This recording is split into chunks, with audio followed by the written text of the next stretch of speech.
शिव के नीले वर्ण में समाहित है गोरखपुर की चित्रकार गायत्री की कोची और कैनवास। चित्रकारी सुकून है, जुनून है और इस चित्रकारी में जब महादेव का नीला रंग शामिल हो जाए तो क्या ही कहना।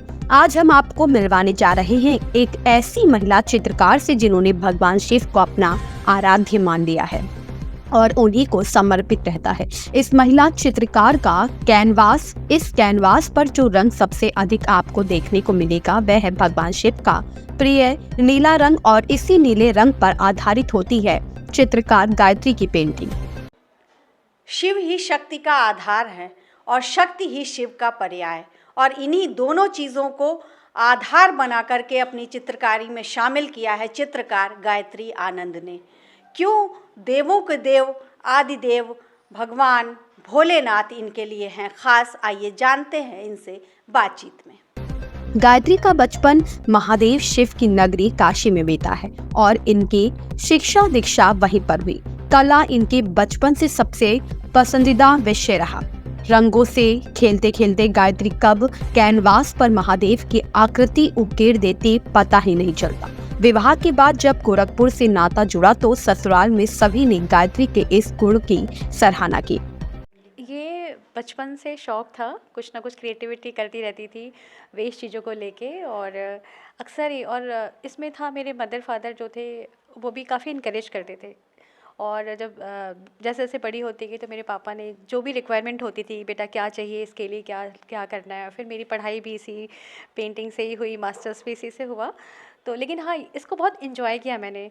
स्टडी के लिए बहुत ज़्यादा फोकस था हमारे यहाँ। इवन मेरी दादी भी बहुत एजुकेटेड थी, मम्मी भी टीचिंग जॉब में, पापा भी। लेकिन जब देखा कि बेटी का इसमें इंटरेस्ट है तो उन्होंने इसको कैरी फॉरवर्ड किया, आगे बढ़ाया, और बस यही अच्छा लगता है। और मैं ये कहूँगी कि ये अगर किसी में कुछ ना कुछ हॉबी है ना तो उसको हमेशा निरंतर करते रहना चाहिए। उसको कहीं ना कहीं अपनी लाइफ में जगह ज़रूर देनी चाहिए, चाहे वो म्यूज़िक हो, पेंटिंग हो, गार्डनिंग हो, कुकिंग हो। आजकल तो इतनी सारी क्वालिटी, इतनी सारी एक्टिविटीज़ हैं कि हम उसको बहुत अच्छे से आत्मसात कर सकते हैं। यही सारी चीज़ें थी। लाइफ में बहुत सारे हर्डल्स आते हैं और वही लगता है कि जो अपना विल पावर है, जो अपनी एक एनर्जी है, उसको हमेशा बना के रखना चाहिए। यही कहूँगी कि घबराना तो हो जाता है, घबराहट होती है, कभी कभी बहुत सारे अप एंड डाउन्स होते हैं, बहुत सारी प्रॉब्लम्स आती है, सबकी लाइफ में होता है, वैसे मेरी लाइफ में भी हुआ तो लेकिन यही है कि हमारा फैमिली सपोर्ट, हमारी अपनी इंगेजमेंट, सारी चीज़ें सबको लेके आगे मैं बढ़ी। और मुझे ऐसा लगा कि हर दिन एक चैलेंज है, उसको हर तरीके से जीतना है। तो और हर दिन मैं भगवान को शुक्रिया। काफ़ी खर्चीला शौक माना जाता है जी। तो कभी किसी ने कुछ कहा नहीं कि ये क्या है? हाँ, खर्चीला है लेकिन थोड़ा सा सबको लगता था कि पेंट है, कैनवस है, ये सारी चीज़ें हैं, और इवन पढ़ाई में भी बहुत सारे पैसे खर्च हुए पेंटिंग में। लेकिन लगा कि बेटी का है शौक़।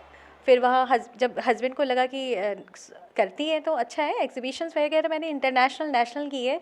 कई पेंटिंग मेरी सेल आउट हुई है। अभी रिसेंट पिछले मंथ में ऑल इंडिया लेवल का प्रोग्राम हुआ था बेंगलोर में, Pandit Shri Shri Ravishankar art of living में। तो वहाँ पे भी मेरी एक पेंटिंग अभी लगी हुई है, वापस नहीं आ पाई है।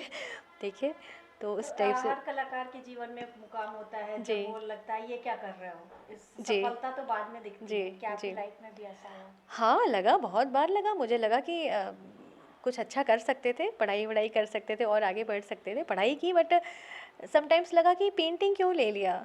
फिर कुछ सालों बाद मुझे लगा कि शायद ये मेरे लिए ही था। जब कुछ कहते हैं ना, कभी कभी बहुत टेंशन होती है तो लगता ना ये भगवान ने मुझे बैलेंस करने के लिए दिया है। हर एक्टिविटी जो होती है ना कहीं ईश्वर उसके साथ देता है कि आप लाइफ में जब कभी परेशान हो या कुछ प्रॉब्लम्स आए तो इसको साइड में रख के आप उसके साथ आगे बढ़ सकते हो। तो आज मैं पेंटिंग से ही पेंटिंग के शिक्षिका हूँ, वही सारी चीज़ें करती हूँ।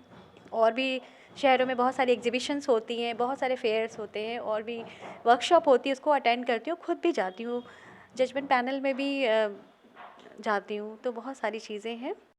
बैंक में अधिकारी पति ने गायत्री के इस गुण को लोगों के सामने लाने में खूब साथ दिया। धीरे धीरे यही चित्रकारी ही उनके सुकून और आत्मनिर्भर होने का माध्यम बन गई। वर्तमान में गायत्री शहर के एक प्रतिष्ठित निजी विद्यालय में कला की अध्यापिका है। कई बार लोग कहते हैं ये सब पैसा बर्बाद करने का माध्यम है और कुछ इसे समय की बर्बादी भी बताते हैं। हालांकि ये आलोचनाएं कभी भी गायत्री का उत्साह कम नहीं कर पाती। शिक्षिका होने के साथ अपना शौक जारी रखा। कलर जो है बहुत ही अच्छा माध्यम है। जैसे ब्लू कलर है, कह लीजिए तो यूनिवर्स का जो ब्रह्मांड का कलर है वो ब्लू कलर है। कृष्णा का, हमारे कान्हा जी का कलर ब्लू है, मतलब नीला रंग है। और अभी आपने महादेव की बात करी है तो शंकर जी का, हमारे महादेव, अभी तो शिवरात्रि भी आ रही है, तो मुझे ब्लू कलर से थोड़ा सा है भी कि मेरी हर पेंटिंग में ब्लू कलर मिलता है। और वही है कि चीज़ें इससे आगे बढ़ती चली जा रही हैं। जी। चलते क्लास क्वेश्चन की, जैसे कलाकार के लिए कहते हैं ना कि डिप्रेशन अगर कुछ हो, आप उदास फील करें, हाँ। तो अपने को कहीं इंगेज कर लें। हाँ, बहुत कर सकते हैं। मैं एक बात भी कहना चाहूँगी, देखिए कभी कभी क्या होता है ना, जब हम लाइफ में अच्छा कर रहे होते हैं, आगे बढ़ रहे होते हैं, या कभी डिप्रेस हो जाते हैं, तो बहुत सारे लोग हमेशा अच्छा नहीं बोलते। कभी कभी कुछ चीज़ें नेगेटिव भी आती हैं। तो मैं यही बोलूँगी कि हम कितने सही हैं, या तो आत्मा जानती है या तो परमात्मा। हाँ, तो ईश्वर का जो सीसी कैमरा है हमेशा चलता है। तो कब लगता है ना कि अगर आप किसी का अच्छा नहीं कर सकते हो तो बुरा भी मत करो, क्योंकि जो दुनिया है वो बुरी हो सकती है, लेकिन दुनिया बनाने वाला कभी बुरा नहीं हो सकता है। चलते चलते महिलाओं को क्या समझ अप एंड डाउन्स होते हैं, तो लगता है कि तजुर्बा हुआ कैसे, अनुभव कैसे प्राप्त हुआ। तो कितना भी अगर हम बहुत ही ज्ञानवान व्यक्तियों के साथ, ज्ञानियों के साथ बैठ लें, लेकिन वो तो चीज़ वहाँ से जो मिलेगी मिलेगी, लेकिन असली जो अनुभव होता है, असली तजुर्बा जब होता है, जब हम बेवकूफ़ बन जाते हैं, तो वो लाइफ का बड़ा एक्सपीरियंस होता है। तो जब कभी कोई गलती होती है तो वो रिपीट नहीं होती, वो लगता है कि नहीं, हाँ, इससे मैंने कुछ सीखी। और मैं यही बोलूँगी कि अगर कुछ भी, महिलाओं के लिए यही कहना है मुझे कि कभी भी कोई अपॉर्चुनिटी आए तो उसको ज़रूर ग्रैब कीजिए, ज़रूर लीजिए, क्योंकि अगर हमारी जीत नहीं होगी तो तजुर्बा ज़रूर होगा, हम सीखेंगे ज़रूर। सीखेंगे नहीं तो आगे बढ़ेंगे कैसे। कर दिखाओ कुछ ऐसा, दुनिया करना चाहे आपके जैसा। गायत्री ने चित्र के माध्यम से पूरी महाभारत को उकेरा है।